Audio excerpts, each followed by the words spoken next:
For new videos, please subscribe now and don't forget to hit the bell icon.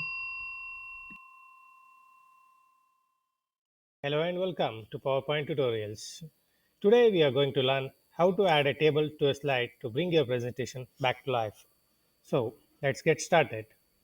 Click on Insert, then click on Table,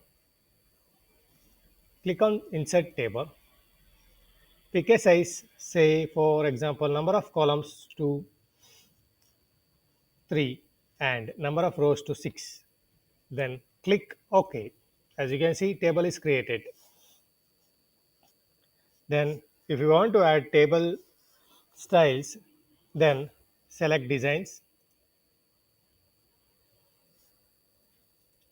select the arrow and hover to preview styles, different types of styles. Like for example, I will choose this one.